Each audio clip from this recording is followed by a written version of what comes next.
السلام عليكم، مرحبا بكم حبيبتي، ان شاء الله تكونوا كامل بخير، تكونوا بصحه جيده يا رب. حبيبتي ما تنسونيش بالجام، ما تنسونيش بالاشتراك في القناه اللي ماشي مشتركه في قناتي.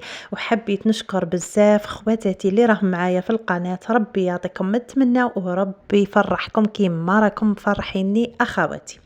وراح ندير معاكم اليوم قلب اللوز، الله يحلي ايامي وايامكم.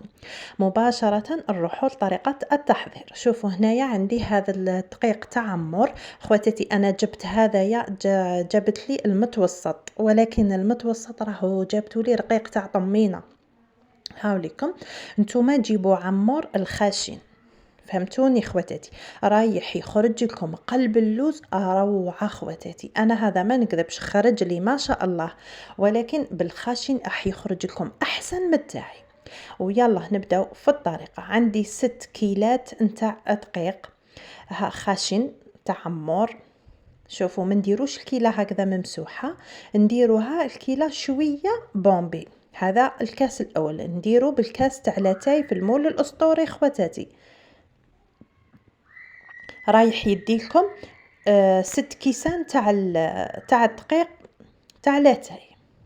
وعندي وهنا يا خواتاتي ثاني كملاحظه، هنا خواتاتي لازم نديرو علاه نديرو الكيله تكون مقبه هكا شويه، تكون بومبي شويه باش الطبقه نتاع الدقيق ما تجيناش رقيقه، خاطر كي تجينا رقيقه رايح يخرج يابس. هذا سر من اسرار قلب اللوز كي يجي يابس. بنفس الكاس اللي كيلت بيه الدقيق نكيل بيه الزيت. هنا ندير كاس تاع الزيت، نفرغ هذاك الدقيق اللي كيلته ونبسس هذاك الدقيق تاعي، نبسو كامل بالزيت. يخرج قلب اللوز تحفه خواتاتي، صدقوني من اروع وصفات القلب اللوز هذا الوصفه. هكذا خواتاتي نبسو مليح، ومن بعد نبدا ندير في الكيل تاع السكر. هنايا الكيل تاع السكر نتوما تحبوا تنقصوا تحبوا تزيدوا، انا نقصت مع اللي نروح نسقيه بالشربات كي يطيب يخرج هذاك هو خواتاتي، باش ما يجيش حلو بزاف يعني يقهم من الحلاوه. هنايا راكم تشوفوا فيا راني نكيل في السكر. هنا السكر مش راح نديرو انا في الدقيق، راح نطيبه باش يذوبوا لي هذوك حبيبات نتاع السكر. ان شاء الله تكونوا فهمتوني اخواتي.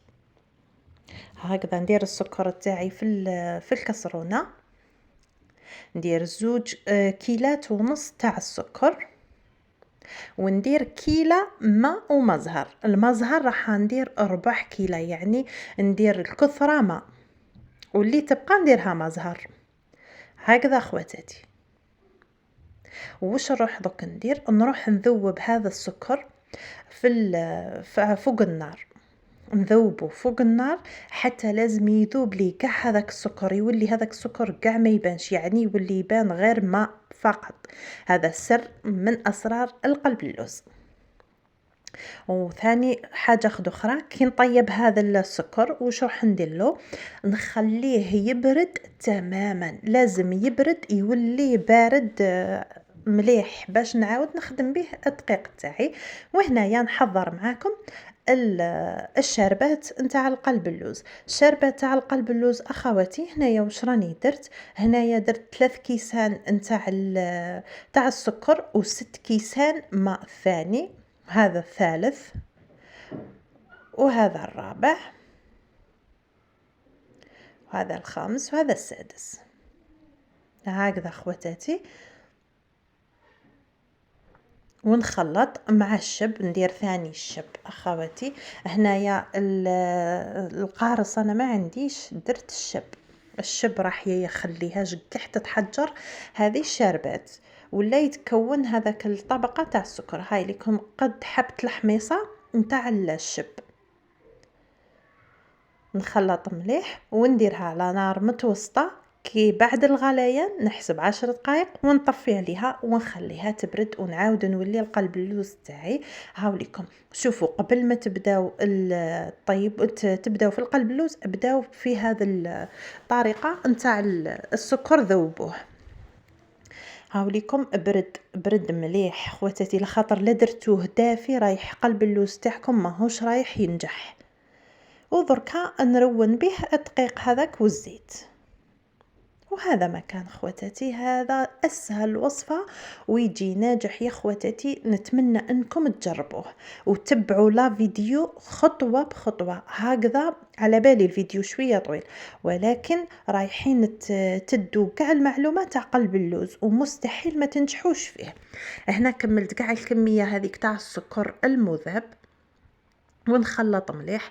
هنايا حبيبة قلبي الملح ما نديروش الملح، خاطر شفت بزاف اخواتي يديروا قلب اللوز ويروحوا يديروا هذيك لابنس تاع الملح. لا خواتاتي، قلب اللوز جامي انا ندير له الملح، خاطري هذيك ديري قريصه تاع الملح ويجي الذوق فيها. هنا ندهن بلاطو تاعي غير بيدي بشويه نتاع الزيت ونهبط هذاك الخليط نتاع الدقيق. هنايا شوفوا خواتاتي، اللي تحب دير اللوز تقسم الخليط على 2، واللي ما عندهاش كيما انايا دير ديريكت. انايا ما عنديش درتو ديريكت، اصلا انا ما نحبو هكذا. ولا كاوكاو مرحي، ولا كاين اللي يديروا الكاكاو يديروه في الوسط يحشو به يعني القلب اللوز. هنا خواتاتي ثاني سر من اسرار قلب اللوز، هنا كي نكون نسقملو في الوجه تاعو ماشي نحكم الكوبات تاعي ولا المغرفه تاعي ونولي نهبط ونزير على العجينه. لا خواتاتي، راح يجيكم مكدس ويجيكم كارثه يترمى برك، حاشا نعمه ربي. خواتاتي غير بظهر تاع المغرف وسقمولو، حاولوا كيفاش تسقمولو غير الوجه ومن بعد كي ما يتسقمش. شوفوا انا ماهوش مسقم مليح 100%، بصح معليش باش ما يجينيش مكدس من التحت ويجي يابس. هنايا خواتاتي واش نروح ندير للمبتدئات؟ على بالي خواتاتي امهاتي ربي يحفظكم تعرفوا تخدموا، بالك تخدموا كاع خير مني، ولكن نهضر مع المبتدئات. نحكم النص تاع السنيوه نطراسي بالموس ومن بعد كل نص نقسمه وانتوما تتحصلوا على حبات متساويه في القياس. هذا مكان. واللي عندها اللوز خواتاتي ترشق له حبيبات نتاع اللوز تكون شمختهم من قبل في الماء هكذا باش يجي اللوز هذاك يجي بنين. وندخلو للفرن كي نشوف لي بوردور تاعو احمارو نعرف قلب اللوز تاعي طاب، نشعلو من الفوق. وهاوليكم بعد ما طاب الطياب تاعو حيكون نص ساعه وكل وحده والكوشه تاعها. وهنايا راني نسقي فيه اخواتي هكذا بالشربات. هذيك الشربات نديرها كامل ما نخلي ولا قطره فيها لخاطر راهو كل شيء حساب. ونغطيها ونخليه ونخلوه يبرد تماما ومن بعد نستهلكوه. وهاوليكم خيتي القلب اللوز تاعي، شوفوا كيفاش جا ما شاء الله، جا روعه. كل شيء راه امامكم ومعسل خواتتي حتى للقلب، والله العظيم غير تقول شريناه من برا. هنايا برك هذا المول الاسطوري خواتاتي، انا ما نحبوش في الفود في الاول. الحبه الاولى كي نجو حين نرفدوها تجيني شوي صعيبه، نتوما غير ساعفوه وخلاص ولا ديروا في بلا كبير. هذا هو لا فيديو تاعي تاع نهار اليوم اللي وصلت معايا هنايا. حبيبتي نقول لك ديري لي جيم اشتراك وبارطاج، والى فيديو قادم بحول الله.